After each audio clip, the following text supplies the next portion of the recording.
बहुत दूर एक घन आउ सुंदर जंगल गोटे चढ़ई ता झील सांगरे रहुथिला। हेले किछि दिन धरी माँ चढ़ईर देह असुस्थ थिला। से आउ काम को जाई पारु नथिला, जोउथिपाई चढ़ईर झील जंगल भितर सुखिला काठ खोजी आनी बजार रे बिक्री करुथिला। जहाँ भी अल्प बहुत टंका पाउथिला से घर पई खाइबा आउ ता माँ पई औषध आनुथिला।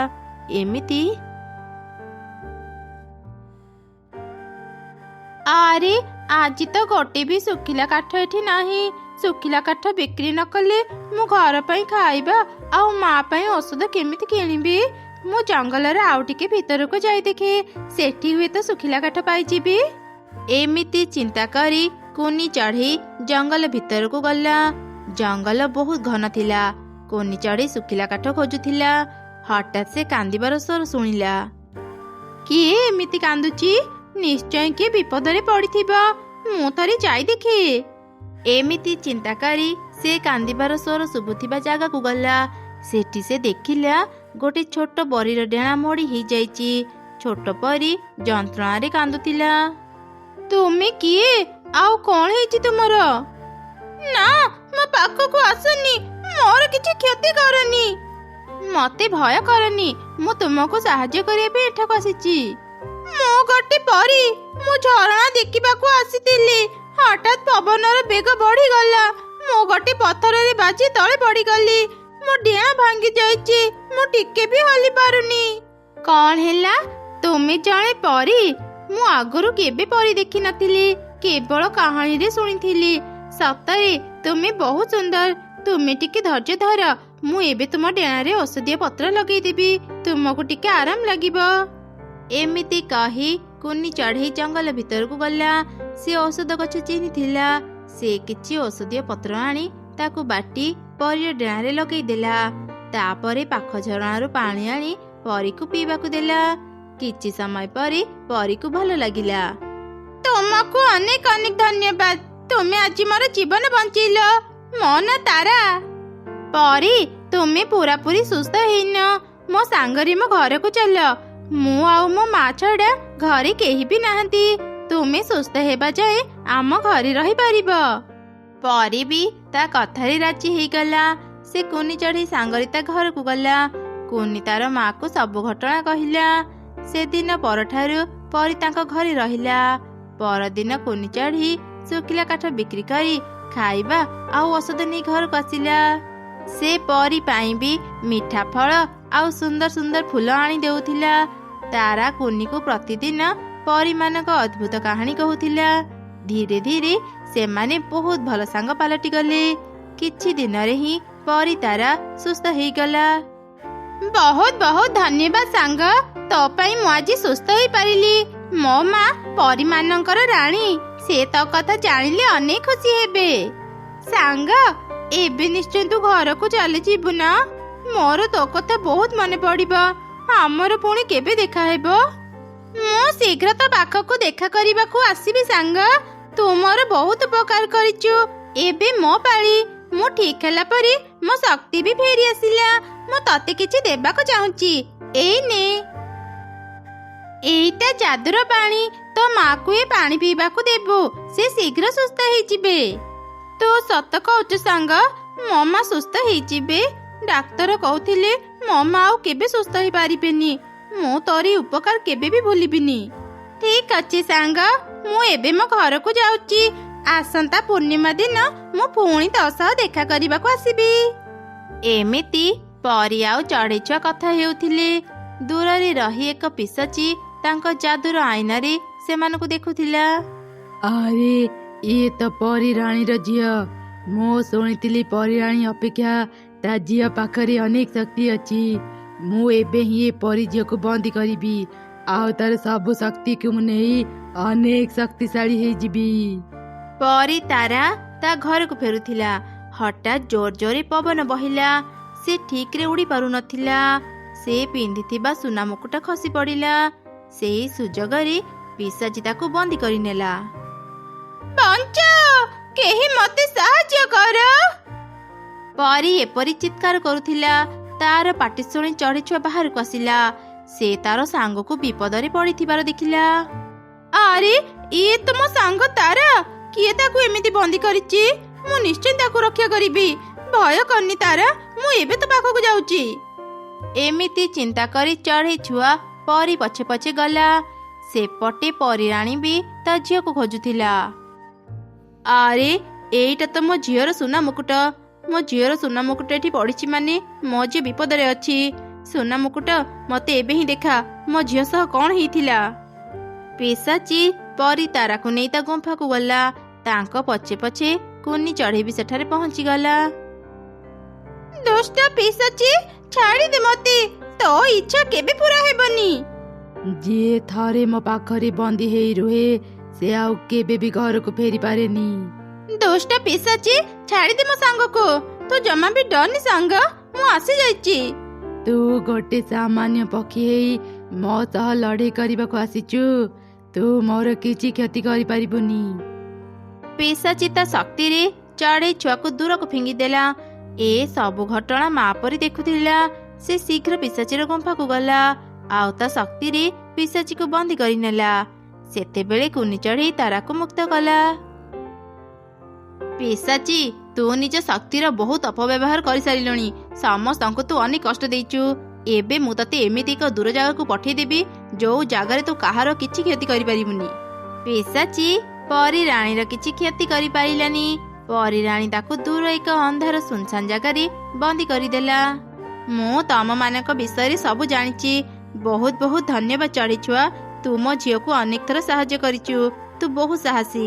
ମୁଁ ତତେ କିଛି ଉପହାର ଦେବାକୁ ଚାହୁଁଛି। ଏ ସୁନାପତ୍ର ଆଜିଠୁ ତୋର।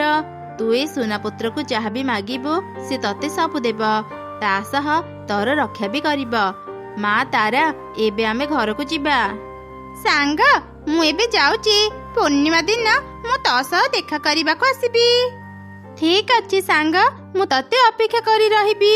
ପରିରାଣୀ, ଏ ଉପହାର ପାଇଁ ତୁମକୁ ଅନେକ ଅନେକ ଧନ୍ୟବାଦ। ତାପରେ ପରିରାଣୀ ତା ଝିଅକୁ ନେଇ ସେଠାରୁ ଚାଲିଗଲା। କୁନି ଚଢ଼େଇ କିଛି ସମୟ ତାଙ୍କୁ ଦେଖିଲା। ତାପରେ ସେ ସୁନାପତ୍ର ନେଇ ନିଜ ଘରକୁ ଗଲା। ଚଢ଼େଇର ମା ବି ସୁସ୍ଥ ହେଇଗଲା।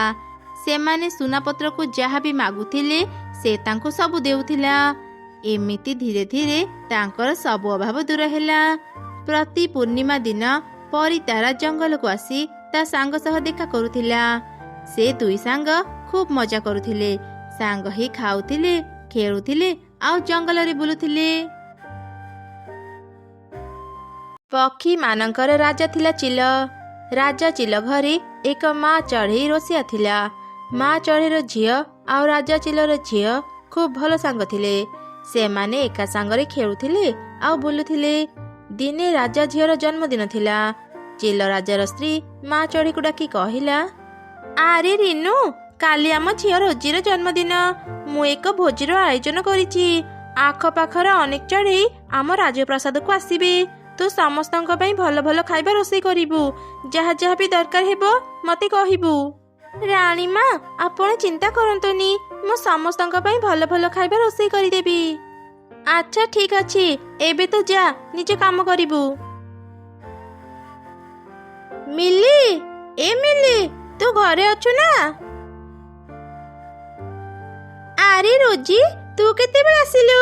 ଆ ଘର ଭିତରକୁ କଥା ହେବା। ମିଲି, କାଲି ମୋ ଜନ୍ମଦିନ। ତୁ ଆଜିଠୁ ମୋ ସାଙ୍ଗରେ ରାଜପ୍ରାସାଦକୁ ଆ। ନାଇଁ ରୋଜି, ଘରେ ବହୁତ କାମ ଅଛି। ମା ଫେରୁ ଫେରୁ ଡେରି ହେବ। ମୁଁ କାଲି ସକାଳେ ତୋ ପାଖକୁ ଯିବି। ମିଲି, ମୁଁ ଗୋଟେ କଥା ଭାବିଛି। ଆମର ଏଇ ଜଙ୍ଗଲରେ ଅନେକ ଗରିବ ଚଢ଼େଇ ଅଛନ୍ତି। କାଲି ମୋ ଜନ୍ମଦିନରେ ଆମ ଜଙ୍ଗଲର ସବୁ ଗରିବ ଚଢ଼େଇଙ୍କୁ ମୁଁ ନିମନ୍ତ୍ରଣ କରିଛି ଆଉ ସମସ୍ତଙ୍କ ଖାଇବାର ବ୍ୟବସ୍ଥା ବି କରିଛି। ସତରେ ରୋଜି, ତୁ ବହୁତ ଭଲ। ଗରିବ ଚଢ଼େଇ ମାନଙ୍କ ବିଷୟରେ ତୁ କେତେ ଚିନ୍ତା କରୁଛୁ। ମୁଁ ବି ବେଳେ ବେଳେ ଭାବେ ମୋ ପାଖରେ ତୋ ପରି ଟଙ୍କା ଥିଲେ ମୋ ଜନ୍ମଦିନରେ ମୁଁ ବି ଗରିବ ଚଢ଼େଇ ମାନଙ୍କୁ ଖାଇବା ଦେଇପାରନ୍ତି। ପାରିବୁ, ତୁ ବି ଦିନେ ସମସ୍ତଙ୍କୁ ଖାଇବା ଦେଇପାରିବୁ। ଆଉ ମନ ଦୁଃଖ କରନି, ମୁଁ ଏବେ ଯାଉଛି। କାଲି ସକାଳେ ଶୀଘ୍ର ମୋ ପାଖକୁ ଆସିବୁ। ଆମେ ଦୁଇ ଜଣ ମିଶି ସମସ୍ତଙ୍କୁ ଖାଇବା ବାଢ଼ିଦେବା। ଏମିତି କହି ରାଜା ଝିଅ ସେଠାରୁ ଚାଲିଗଲା। ସକାଳ ହେଲା ପରେ ମିଲି ରାଜପ୍ରାସାଦକୁ ଗଲା। ଦୁଇ ସାଙ୍ଗ ମିଶି ସମସ୍ତଙ୍କୁ ଖାଇବା ଦେଲେ। ତୋର ମଙ୍ଗଳ ହେଉ ମା। ତୁ ଜୀବନରେ ବହୁତ ଉନ୍ନତି କର। ମୁଁ ବି ଯଦି ମୋ ଜନ୍ମଦିନରେ ସମସ୍ତଙ୍କୁ ଏମିତି ଖାଇବା ଦେଇପାରନ୍ତି, ସମସ୍ତେ ମତେ ବି ଆଶୀର୍ବାଦ ଦିଅନ୍ତେ। ସମସ୍ତଙ୍କୁ ତ ଖାଇବା ଦେଇ ସାରିଲେ। ମିଲି, ଚାଲ ଏବେ ଆମେ ବି କିଛି ଖାଇନେବା। ଏମିତି ସେଦିନ ବିତିଗଲା। ମିଲି ଘରକୁ ଫେରିଲା ପରେ ମନରେ ଚିନ୍ତା କଲା, ଆଉ କିଛି ଦିନ ପରେ ତ ମୋ ଜନ୍ମଦିନ। ମୁଁ ବି ରୋଜି ପରି ସମସ୍ତଙ୍କୁ ନିମନ୍ତ୍ରଣ କରିବି, ଆଉ ସମସ୍ତଙ୍କୁ ଖାଇବା ବାଢି ଦେବି। ମା, ମା, କୋଉଠି ଅଛ? ଶୀଘ୍ର ମୋ କଥା ଶୁଣ। କଣ ହେଲା ରେ ମା, ଏମିତି ଡାକିଲୁ କଣ ପାଇଁ? ମା, ଆଉ କିଛି ଦିନ ପରେ ମୋ ଜନ୍ମଦିନ। ମୋ ସାଙ୍ଗ ରୋଜି ପରି ମୁଁ ବି ସବୁ ଚଢ଼େଇଙ୍କୁ ଖାଇବା ଦେବା ପାଇଁ ଭାବିଛି। ଆରେ ମା, ତୋ ସାଙ୍ଗ ରୋଜି ରାଜାଙ୍କର ଝିଅ। ସେ ଚାହିଁଲେ ଏ ଜଙ୍ଗଲ କଣ, ପାଖ ଜଙ୍ଗଲର ଚଢ଼େଇମାନଙ୍କୁ ବି ଖାଇବା ଦେଇପାରିବ। ହେଲେ ମା, ତୁ ତ ଜାଣୁ ଆମେ କେତେ ଗରିବ। ଏତେ ଟଙ୍କା ଆମେ ଆଣିବା କୋଉଠୁ ଯେ ସମସ୍ତଙ୍କୁ ଖାଇବା ଦେଇପାରିବା? ମା, ତୁମେ ମତେ ଯେତେବେଳେ ବି କିଛି ଟଙ୍କା ଦିଅ, ମୁଁ ସେସବୁ ସଞ୍ଚୟ କରି ରଖେ। ତୁମେ ସେସବୁ ନେଇଯାଅ। ହେଲେ ତୁ ସେସବୁ ଟଙ୍କା ତ ନିଜ ସୁନାହାର କିଣିବା ପାଇଁ ରଖିଛୁ ନା। ତୁ କଣ ଆଉ ସୁନାହାର ପିନ୍ଧିବୁନି? ନାଇଁ, ମୋର ଆଉ ସୁନାହାର ଦରକାର ନାହିଁ। ମୋ ଜନ୍ମଦିନରେ ମୁଁ ଗରିବ ଚଢ଼େଇମାନଙ୍କୁ ଖାଇବା ଦେବା ପାଇଁ ଚାହୁଁଛି। ତୁମେ ସେସବୁର ବ୍ୟବସ୍ଥା କର। ଆଚ୍ଛା ଠିକ ଅଛି, ତୋର ଯଦି ଏଇଆ ଇଚ୍ଛା, ମୁଁ ତ ଇଚ୍ଛା ନିଶ୍ଚୟ ପୂରା କରିବି। ତାପରେ କିଛି ଦିନ ବିତିଗଲା। ମିଲିର ଜନ୍ମଦିନ ଆସିଲା ପରେ ତା ମା କିଛି ଗରିବ ଚଢ଼େଇଙ୍କୁ ନିମନ୍ତ୍ରଣ କଲା। ଏସବୁ ରାଜାଙ୍କ ବଗିଚା ଜଗୁଥିବା କାଉ ଶୁଣିବାକୁ ପାଇଲା। ଥରେ ମା ଚଢ଼େଇ ପାଇଁ କାଉ ରାଜା ଚିଲ ପାଖରୁ ଗାଳି ଶୁଣିଥିଲା। ପ୍ରତିଶୋଧ ନେବା ପାଇଁ ସେ ଏକ ଦୁଷ୍ଟ ଯୋଜନା ବନେଇଲା। ଚାକରାଣୀ ଝିଅର କେତେ ସଉକ ଦେଖ। ସେଦିନ କେତେଟା ଫଳ ଚୋରି କରି ବିକିଲି ବୋଲି ସେ ଚଢ଼େଇ ମତେ ରାଜାଙ୍କ ପାଖରୁ ଗାଳି ଶୁଣିଥିଲା। ଏଇଟା ଭଲ ସମୟ ତା ପାଖରୁ ପ୍ରତିଶୋଧ ନେବା ପାଇଁ। ସେ ଅଳ୍ପ କେତେଜଣ ଚଢ଼େଇଙ୍କୁ ଡାକିଛି। ମୁଁ ଏ ଜଙ୍ଗଲର ସବୁ ଚଢ଼େଇଙ୍କୁ ତା ଘରକୁ ପଠେଇଦେବି। ତାପରେ ଦେଖିବି ସେ କେମିତି ସମସ୍ତଙ୍କୁ ଖାଇବା ଦେବ। ଯେତେବେଳେ ସେ ସମସ୍ତଙ୍କ ପାଖରୁ ଅପମାନ ପାଇବ, ମତେ ଶାନ୍ତି ମିଳିବ। ମିଲିର ଜନ୍ମଦିନ ହେବା ପରେ ତା ମା ଯେତେ ଜଣଙ୍କୁ ବି ଡାକିଥିଲା, ସମସ୍ତଙ୍କୁ ଖାଇବା ବାଢିଦେଲା। ଧୀରେ ଧୀରେ ତା ଘରେ ଆସି ଅନେକ ଚଢ଼େଇ ଜମା ହେଇଗଲେ। ଏମିତି ଦେଖି ମା ଚଢ଼େଇଟି ଚିନ୍ତାରେ ପଡ଼ିଗଲା। ଆରେ ମା ମିଲି, ତୁ କଣ ସମସ୍ତଙ୍କୁ ଡାକିଥିଲୁ କି? ମୁଁ ତ ଅଳ୍ପ କେତେ ଜଣଙ୍କର ଖାଇବା ରାନ୍ଧିଥିଲି। ଏବେ ଏତେ ଜଣଙ୍କୁ ଖାଇବା କେମିତି ଦେବି? ଛୋଟ ମିଲି ଏସବୁ ଦେଖି ବହୁତ ମନ ଦୁଃଖ କଲା। ଏତେ ସାରା ଚଢ଼େଇଙ୍କ ପାଇଁ ଖାଇବା ନାହିଁ ଜାଣି ମିଲି ଘର ଭିତରକୁ ଯାଇ କାନ୍ଦିଲା। ହଠାତ୍ ସେହି ସମୟରେ ଏକ ଚଢ଼େଇ ପରି ତା ପାଖକୁ ଆସିଲା। କିଏ ତୁମେ? ଏ ଘର ଭିତରକୁ ତୁମେ କେମିତି ଆସିଲ? କାନ୍ଦିନି ଝିଅ, ମୁଁ ତତେ ତ ଭଲ ଗୁଣର ଉପହାର ଦେବା ପାଇଁ ଆସିଛି।